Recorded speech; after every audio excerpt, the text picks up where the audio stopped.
Hey guys, welcome back to another episode of Sister Sister, a podcast for spiritual baddies. Unfortunately, the last episode of this season, but we'll talk about that at the end of the episode. Elle, why don't you tell us a little bit about today's episode? So, today we are going to be talking about Santa Claus. Specifically, Santa Claus from a mystic perspective, but we're also going to give you the history. We're going to be talking about Santa Claus around the world. We're going to be talking about Yule. We're going to be talking about Christmas. We're going to be talking about the Coca-Cola Company, who is very conceited in the fact that they created the modern image of Santa Claus in America. Um, It's literally right on their website, guys. A whole article about it just on their website. But let's start with the history, why don't we? So, Santa Claus has different depictions in different parts of the world and goes by many names. Many believe that Odin may have been the original link to the modern day Santa and not just St. Nicholas. So, we're going to discuss that theory first before going into what the Christian world kind of sees as the history of Santa. So, the theory of Odin as the original Santa Claus. For pagan Germanic peoples, Yule was a celebration of the god Odin riding through the sky on a great hunt and meant a time of feasting, drinking, and festivity. With the spread of Christianity, the pagan traditions of Yule were altered to reflect the teachings of the church, but there are still some notable similarities between Santa Claus and Odin. A mythic man with a long beard, check. Omniscient power, check. Legend has it that Odin also had two ravens who would listen at the chimney's edge to hear which children were bad and good, and rode on an eight-legged horse called Sleipnir, who could travel across the sky in a single bound, just like a magical reindeer. Many other Yule-related traditions were adopted by Christianity to create more appeal for pagan people to join the new religion. Things like the Christmas tree, it was originally the Yule tree, decorating with evergreens such as mistletoe, the Yule log. Fun fact, it wasn't originally a dessert. And even now, some Christmas carols have very similar origins to Yule carols. Not to mention, the celebration of Yule is focused on the return of light to the earth or the return of the sun, and it's traditionally celebrated surrounding the winter solstice. And Christmas is just a few days later, celebrating the birth of the Son of God. Son. So now we're going to get into the actual Christian version of the history, and everything in this portion is from history.com. So go ahead, Amaya. Yep. So, who's Saint Nick? And then you guys know the song. Um, there's many songs for Christmas. It's actually kind of ridiculous. But anyway, the legend of Santa Claus can be traced back hundreds of years to a monk named Saint Nicholas. It is believed that Nicholas was born sometime around AD 280 in Patara, near Mira in modern-day Turkey.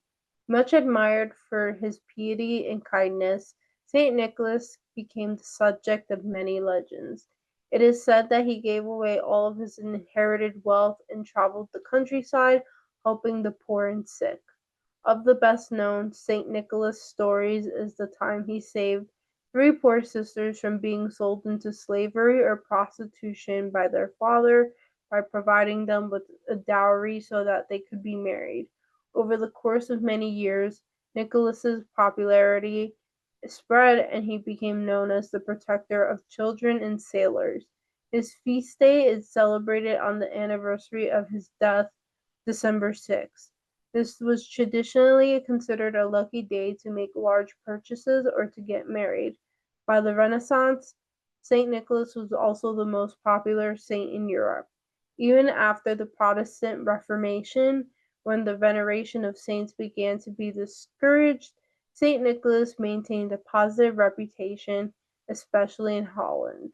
So, this next part is about him coming to the US. Saint Nicholas made his first inroads into American popular culture towards the end of the 18th century.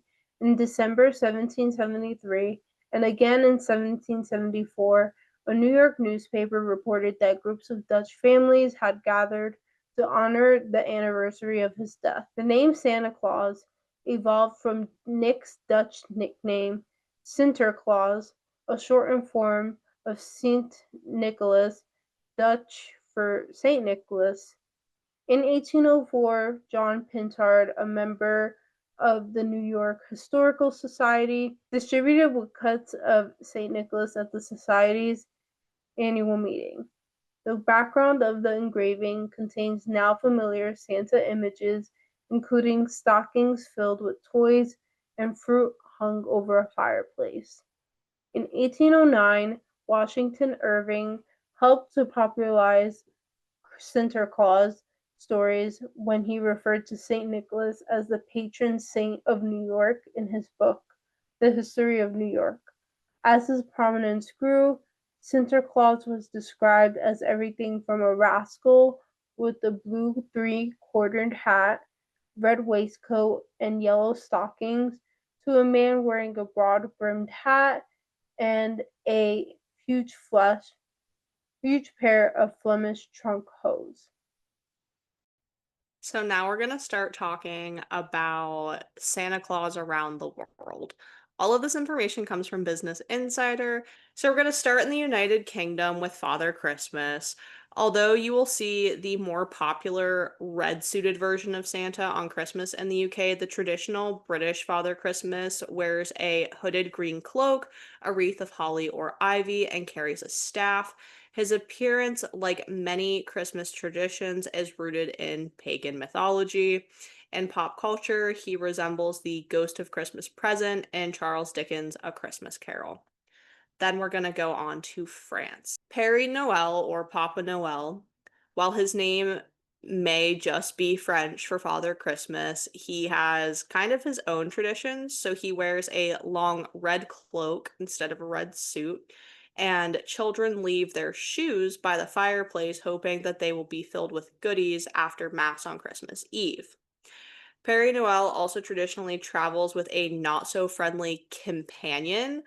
I'm not even gonna try to pronounce it in French, but it's the whipping father is what it is in the English translation, who spanks any children who have not behaved well throughout the year. So instead of coal, you're getting spanked. Interesting. Yeah, very interesting. Now, in oh, oh, go ahead.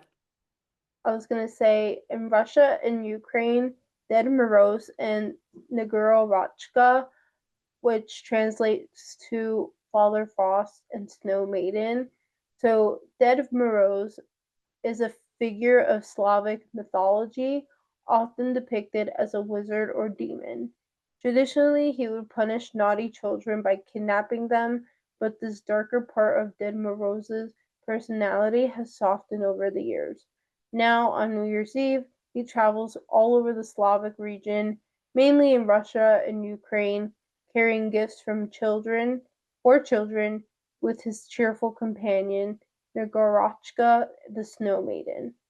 And in Sweden, they call Santa Claus, or the figure, Tante or Jatonten, which is a creature based in Swedish folklore. Traditionally a dwarf-like being with the appearance of a garden gnome, the Tomte guards farmhouses from bad luck. Although he was originally associated with the devil, the Tomte legend has in modern times come conflated with Santa Claus. On Christmas, an adult family member will dress up as Tomten, complete with a face mask as seen here, and ask, "Are there any good children who live here?" before distributing his sack of presents.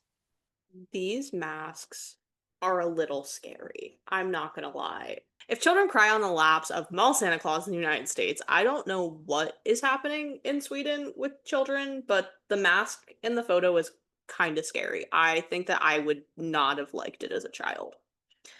So now we're going to talk about Norway. The Nissen or julenissen is Norwegian folklore are similar to the Swedish julatom, known as Christmas pixies or Christmas elves.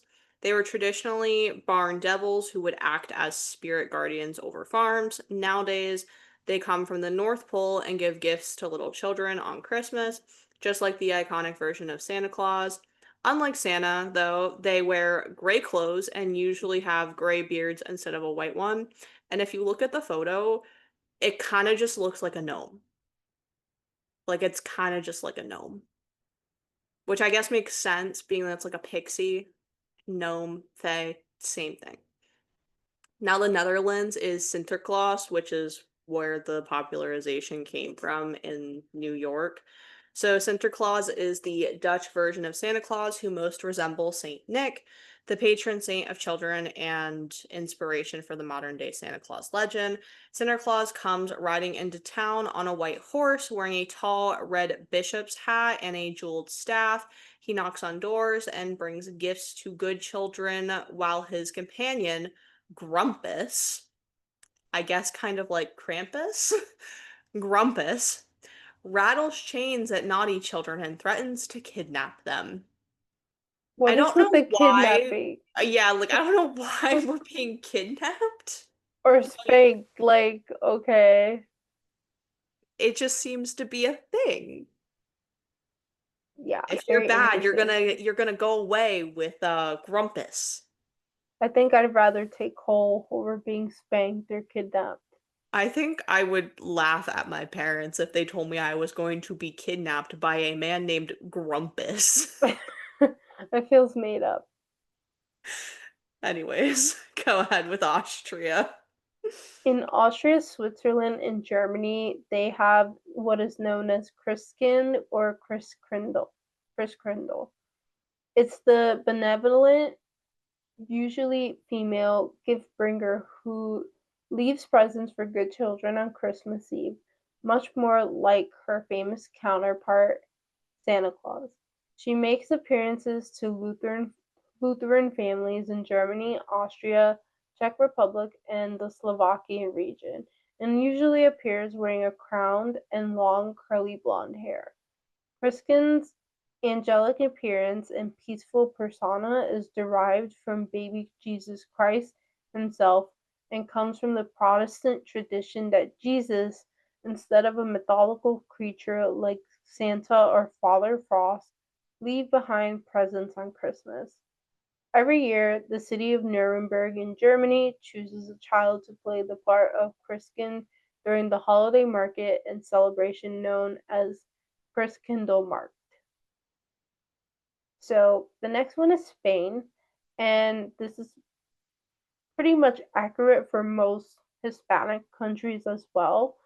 So it's Los Reyes Magos. I'll start with Spain first, and then I'll share what we do as well in Puerto Rico. So in Spain, good children are not only visited by one, but three jolly figures who disseminate presents and on El Dia de los Reyes, the day that the three wise men or magi finally reached baby Jesus on January 6th.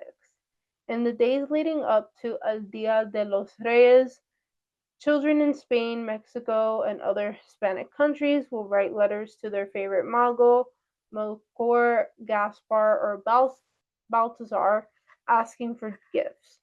That night, children leave out sweets for the magi and hay for the camels they ride on.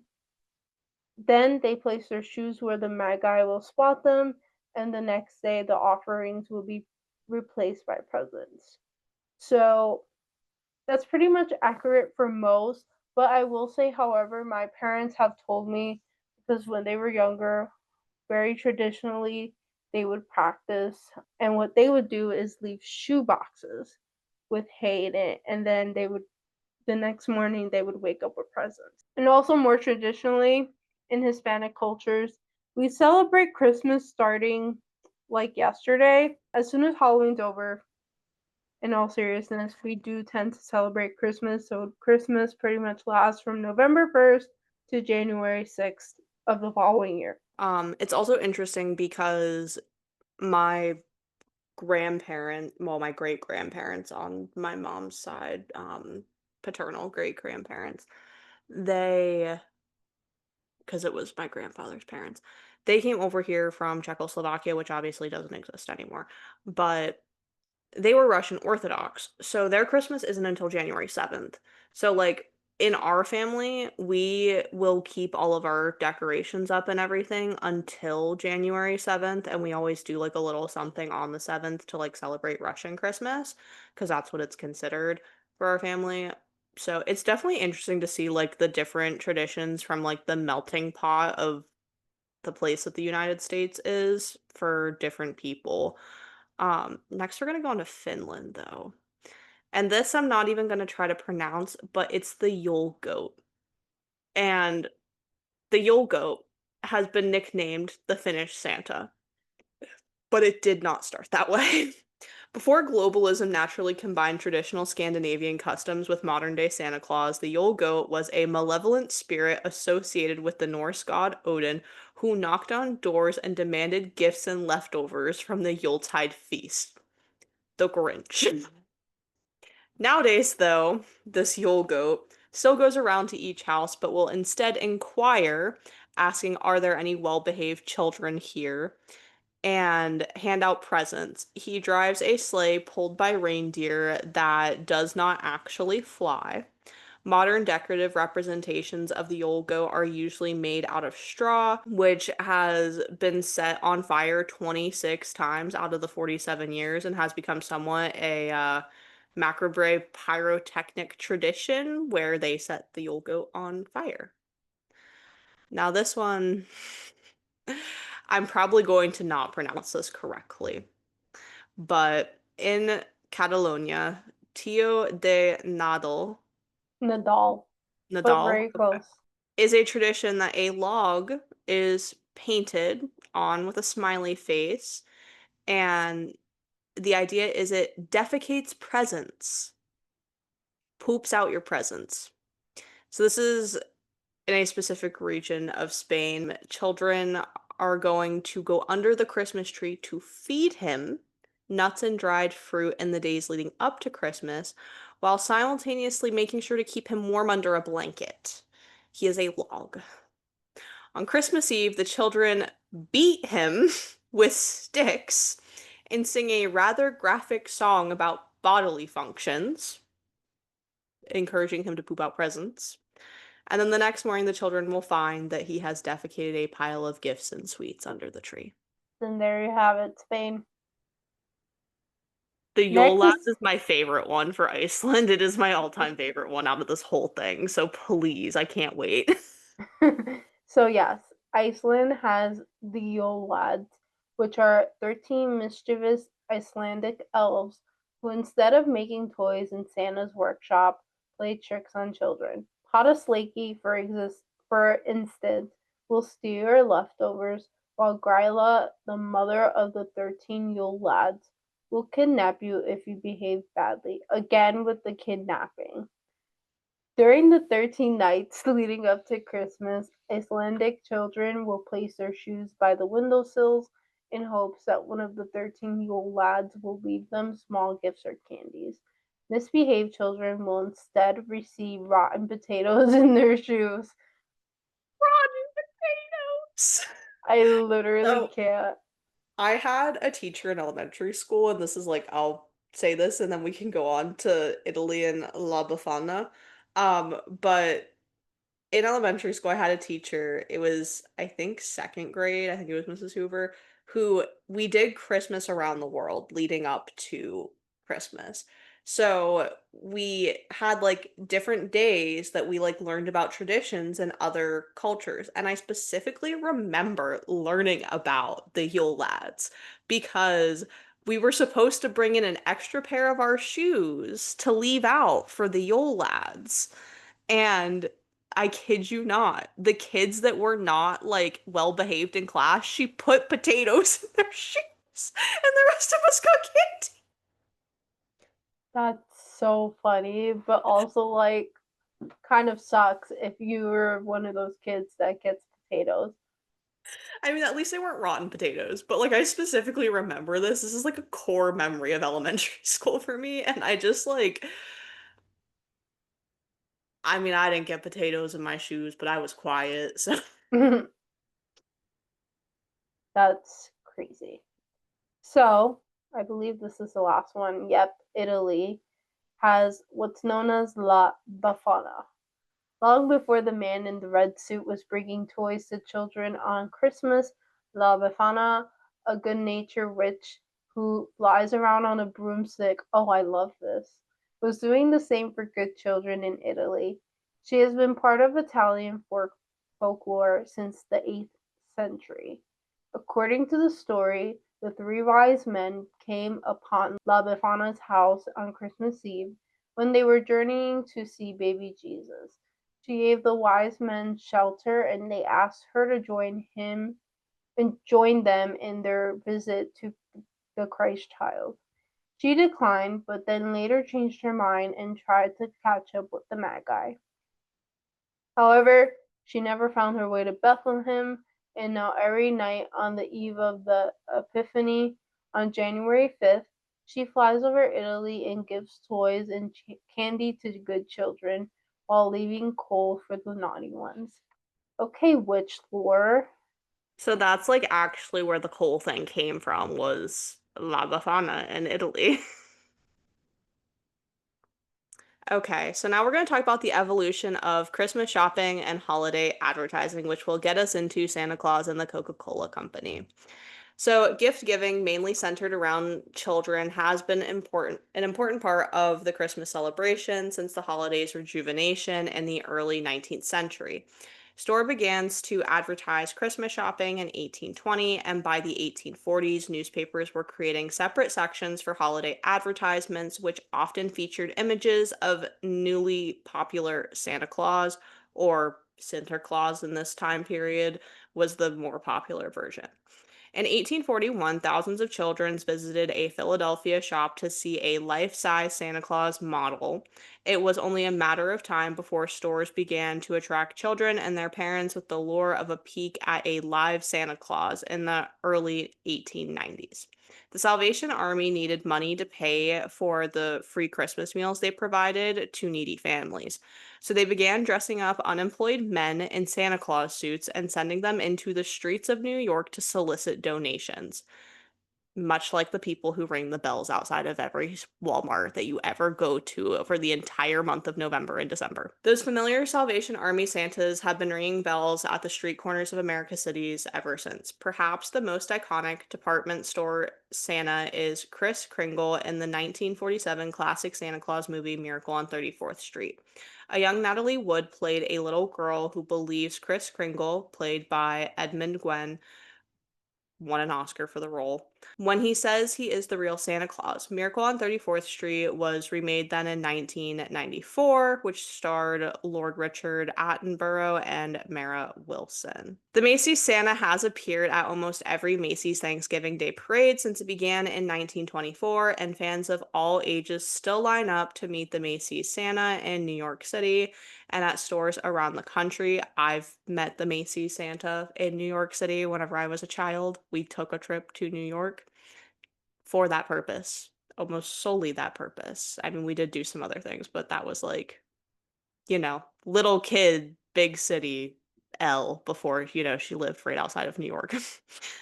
Where children can take pictures on Santa's lap and tell him what they want for Christmas. They also have like a really fancy box for you to put your letter to Santa Claus in at that Macy's. So if you've never been to like see the box at least, because it's not inside like the actual thing where you need tickets, I highly suggest going and seeing the box that you can drop your letter for Santa in. Honestly, Christmas in New York is like the movies. Like, it's exactly how you see it in the movies. I think it's one of the few things that I do enjoy about New York because you have the Christmas tree, you have Rockefeller Center and the ice skating, you have the Rockettes at Radio City Hall, which I think is personally my favorite part of the whole Christmas extravaganza in the Oh city. yeah. If you've never And been to see the Rockettes, you have to go at least once in your lifetime. That is like a memory that you'll have forever engraved in your brain, like forever. yeah, and then also there is Bryan Park, which is nearby as well, Madison and slash Fifth Avenue, where all the nice stores are, the Empire State Building. Honestly, yeah, that part of New York I do enjoy during the holidays, but other than that, I really don't like New York, and I work there. But yeah, anyway, Less about that, more about modern day Santa and the Coca-Cola company, This comes directly from the Coca-Cola website itself. who coined the modern Santa. So, the Santa Claus we all know and love, that big jolly man in the red suit and the white beard, didn't always look that way. In fact, many people are surprised to learn that prior to 1931, Santa was depicted as everything from a tall, gaunt man to a spooky looking elf. He has donned a bishop's robe and a Norse huntsman's animal skin. In fact, when Civil War cartoonist Thomas Nast drew Santa Claus for Harper's Weekly in 1862, Santa was a small, elf-like figure who supported the Union. Nast continued to draw Santa for 30 years, changing the color of his coat from tan to the red he's known for today. Here's a few other things you may not have realized about the cheerful guy in the red suit. The Coca-Cola Company began its Christmas advertising in the 1920s with shopping-related ads in magazines like the Saturday Evening Post. The first Santa ads used a strict-looking Santa Claus in the vein of Thomas Nast. Then in 1930, artist Fred Mizzen painted a department store Santa in a crowd drinking a bottle of Coke.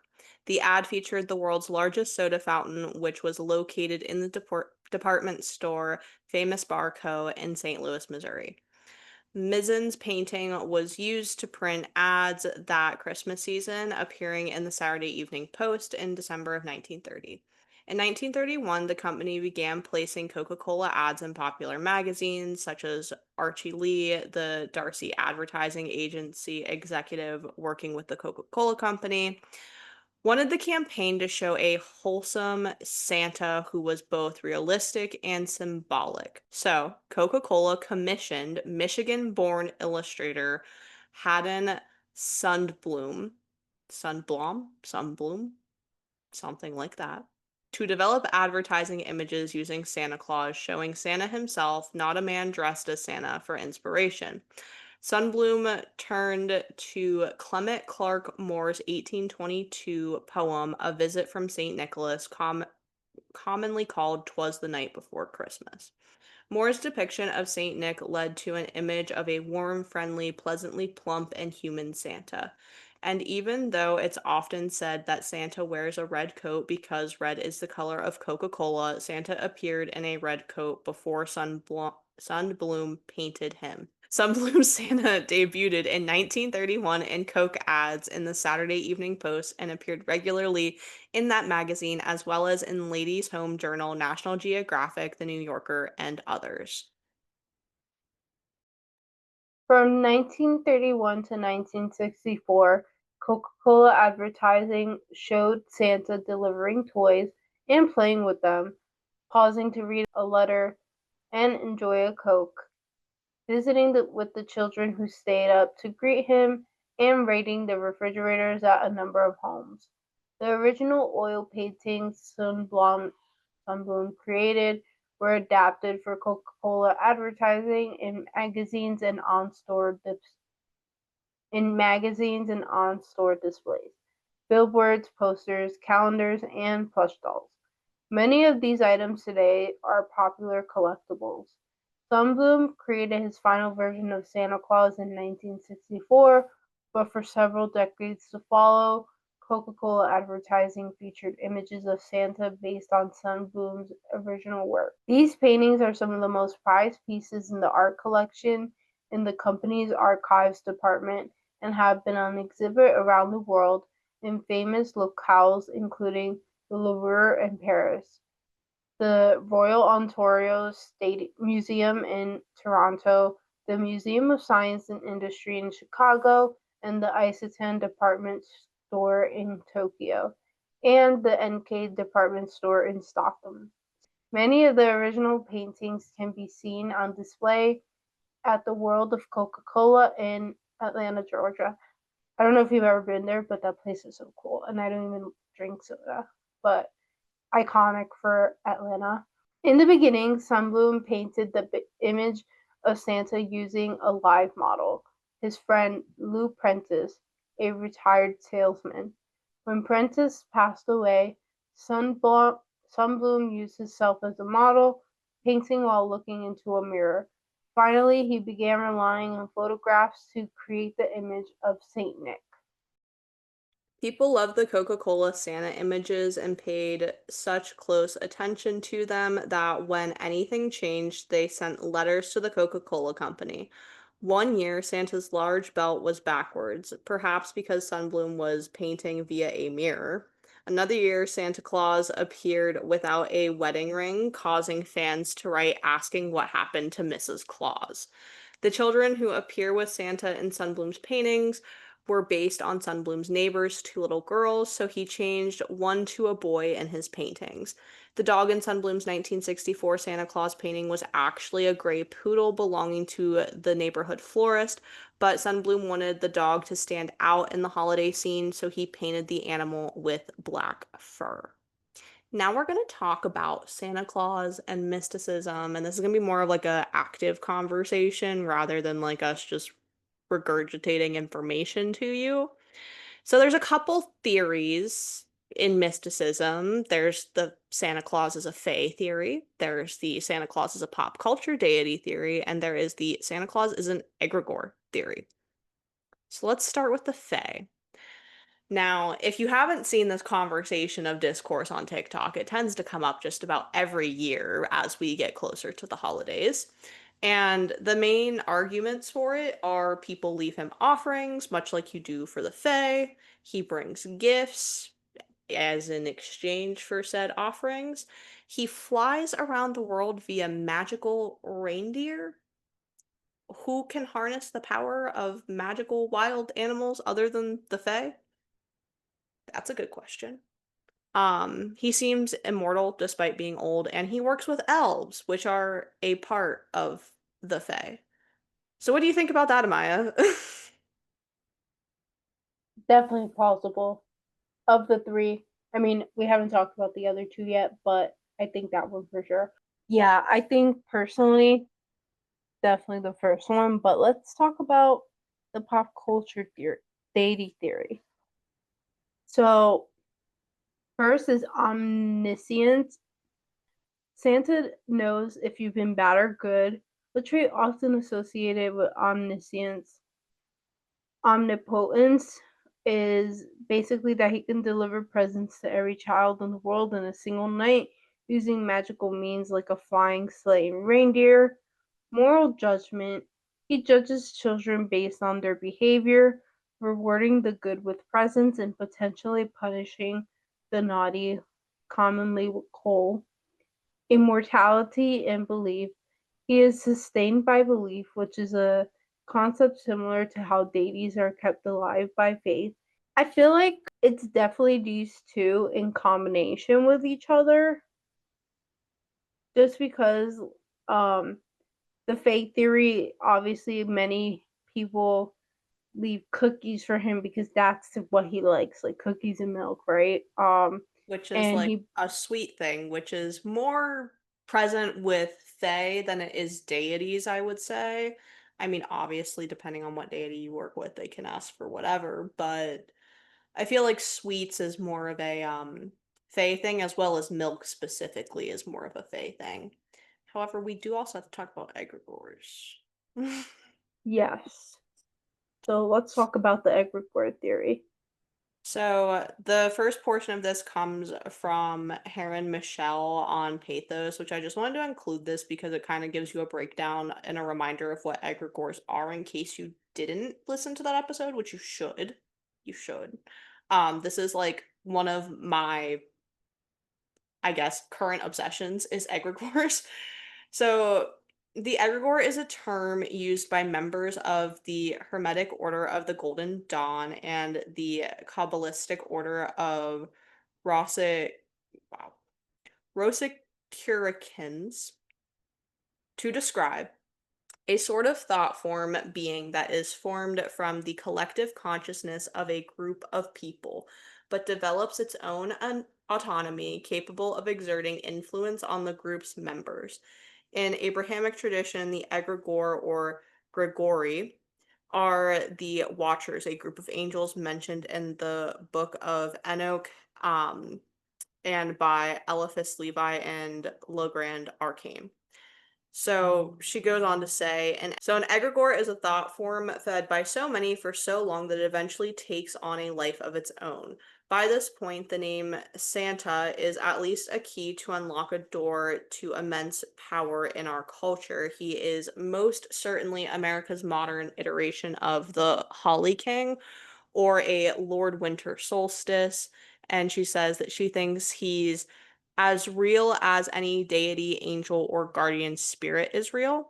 And she also talks about the fact that Santa's magic is portrayed in the media almost like spiritual possession. He invokes something tangible within us. People are often said to be filled with the Christmas spirit or the spirit of Christmas or overtaken by the magic of the season. And this is like my favorite part of her note is the Hallmark Channel has 1,000 hours of programming that tell the exact same story of Christmas magic possessing people to take drastic measures to change their lives, discover their true selves, or their true calling. So if we're looking at it from that perspective, I think he's technically all three. Yeah, I would say so. I feel like to her point about the whole Hallmark thing, and same with like any Christmas music that you hear, it's the same message over and over and over and over and over again, which is why I personally do not like Christmas movies like that or Christmas music because I think it's the same five version, like 20 versions of the same song sung by so and so because they thought, okay, I need to pay the rent, so I'm gonna drop a Christmas album. There's no original Christmas music in this world. Okay, let me not get on a tangent here, but that's all I have to say about that. I say all that to say he definitely can be all three because ideally during this time of year that is Christmas, Yule, whatever you want to celebrate, this is the time of year that people are like ready to shed the old and start anew, and then you have New Year's Eve and it's like, okay, I'm gonna do this and this in the new year, and then by like day 7 you give up, but unless you're really strong and keep up with it after day 7 of the year. I can definitely say like Christmas or the holidays are a time of year where nothing is more important than family time, celebrating, enjoying yourself, the season of gifting. It's a very like for most, it's a very like beautiful time just to like celebrate all that stuff. So I feel like this entity that is Santa Claus kind of brings about the spirit of like positivity, and he basically, I don't even know, just kind of like bringing the good and like getting rid of the bad, for lack of a better word. Yeah, I personally think that if I had to pick one thing to identify Santa Claus as, though, I think I would probably go egregore. And I'll tell you my thought process on that. So, there is a version of Santa Claus in pretty much every culture around the world. We discussed that. And no matter what it's called, everyone has some sort of way of expressing this idea of this like figure. But if it wasn't like all of those traditions go back way before social media, modern record keeping, all of these things. So if there's enough belief of something, it's going to create an egregore if you believe in the existence of them. It's very much so like when we talked about the evangelical God being different than the Christian God. So I think with enough people worldwide believing that this entity exists, whether it's Santa Claus or, Father Christmas or whatever in whatever country, you kind of have to look at it as like they very much so have all put energy into it. And I think that's why, like she said, you get that spirit of Christmas coming. And I mean, at least for my family, it was always like before my grand passed, because last year was like the first Christmas that felt like Christmas since she passed for me personally. But it was always like, it doesn't matter who's arguing with who, like everyone shows up and bakes cookies together, and everyone comes up on Christmas Eve, and we go and we drive around and look at Christmas lights, and like it didn't matter what else was going on in the world, because there was just like this magic in the air. And my grandma always like really honed in on the point of it's the Christmas magic. And I think that because of that, you have to have some sort of like being that is causing that. And I think that a thought form makes the most sense, just because it's all these people for centuries putting this energy into the world. It's gonna manifest into something eventually. Yeah, I always remember about the great Christmas cookie bakes that you used to have.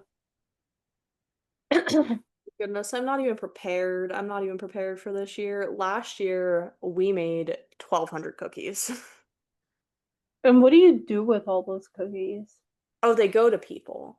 So, like, last year, I gave some to Darian, I gave some to Johnny, I gave some to Michael, and then, like, my Aunt Deb comes and my Aunt Jewel comes and they take cookies, and Hannah takes cookies and she comes usually. She didn't last year because she was going to Disney, but I still took them cookies. Chelsea usually comes and helps and she takes cookies, and it's like just everyone. It's not even just like our family at this point. It's like anyone we view as family comes and helps to bake these cookies, and then everyone takes them and they get dispersed. I need to be a part of this tradition one year. Yeah, my mom is like, I'm gonna take a day off work for the great cookie bake, and I'm like, oh my God. I know, I remember when you first told me about it back in college. I was like, what in the hallmark is this? No, literally, like, and the thing too, like, just before we end this season off, I'll leave this on a fun note. So, whenever we used to do it, it used to be at my grand's house, and then obviously she passed, so we started doing it at my mom's house. But we would get up on the day of the great cookie bake, and it would be once we were out of school usually, or it would be on a weekend prior to Christmas, depending on when we would be done with school for the holiday break. And me and my mom would always get there first, right? We would be there at 7 o'clock in the morning, am I ready to bake these freaking cookies. And my job was, I was the batter queen. Anything that had to be mixed up, I was mixing it up. And that is all I did for the first like 5 hours of the day until like noon. Okay. Usually by like 10, a couple other people showed up. By 1 p.m., everyone was finally there most years. And then people would start to leave around like 5. And then me and my mom would be there until like 10, 11 o'clock at night helping my grandma do dishes. That's a Yeah. lot of cookies. Yeah, it was like ridiculous. It still is ridiculous, but it's the spirit of And when Christmas. you make these cookies, are they different varieties or do you just pick one a year? No, so it's different varieties. So last year we made 10 kinds. Yeah.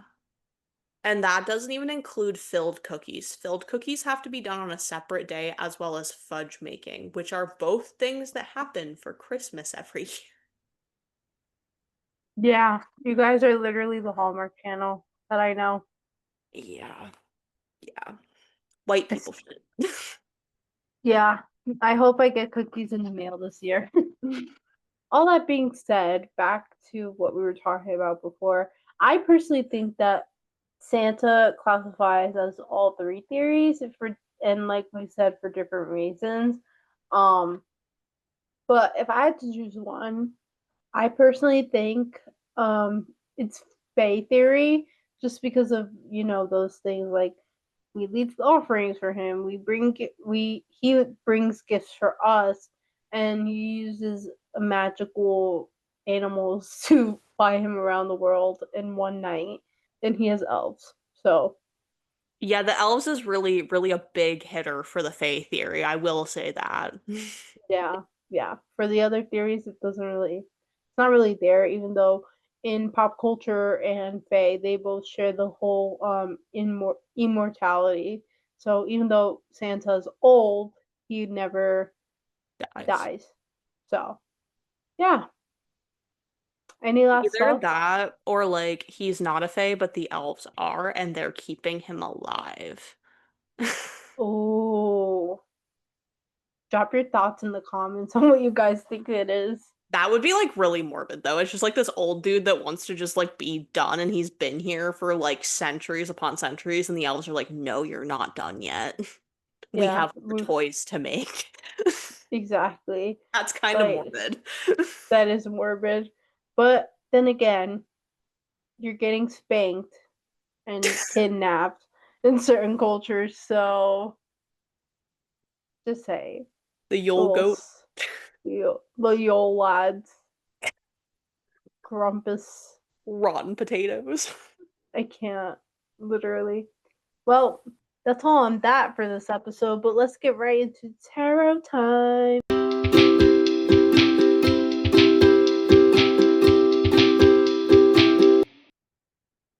All right, Spirit. Last episode of season 5. What does the collective need to know? All right. You know what? We got 2 cards. I'll take both of them. I'll be fun. All right. We got 4 of discs and the 9 of discs.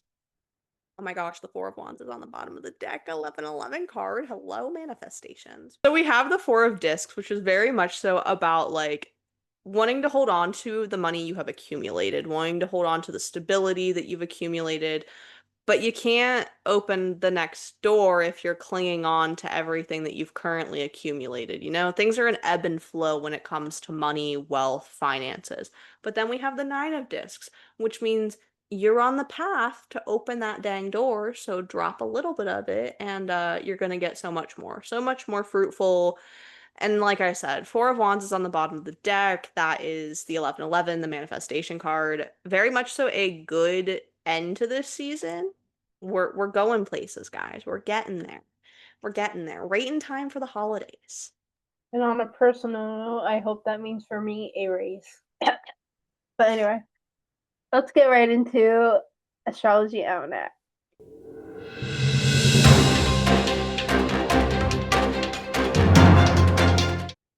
Today, the moon enters Cancer. Use this time to focus on home and family and allow yourself to feel your emotions deeply. On the 10th, Neptune goes direct in Pisces. You will feel the foggy energy from the last few months begin to lift and feel even more connected to your soul's purpose. Then on the 11th, Mercury will join Venus in the sign of Sagittarius. Things will start to come full circle with the plans you made prior to Mercury retrograde, and you can focus on the big picture through the end of the year. Period. Clock it. As we need with the absolute horrid astrology we have been through this year. Yeah, I hope 2026 is better because WTF. I don't know, I haven't looked at it yet. I'm kind of scared too.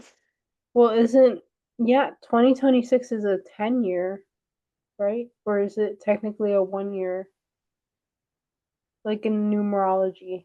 2, 4, and 6. It would be a 1 year. New beginnings. Yeah. Love that. Cycles closing. Because the only numbers that aren't um boiled down to like 1 through 9 are 11, 22, and 33. Interesting. So this coming year is a year for new beginnings. New. This year was a year of cycles closing, as we can see. Hopefully that means on a geographical, external level that things are going to calm down. But we'll see. We won't count our chickens before they hatch. Exactly. Thank you guys for tuning into another season of Sister Sister. We love you guys so much. And be sure to follow us on Instagram and TikTok if you haven't already. The show is still going to continue over there with some astrology, some tarot messages. So we'll be around. But until next season, we hope you have a great holiday season and a wonderful, beautiful new year full of all the blessings. Until next time and next year. See you guys. Bye, guys.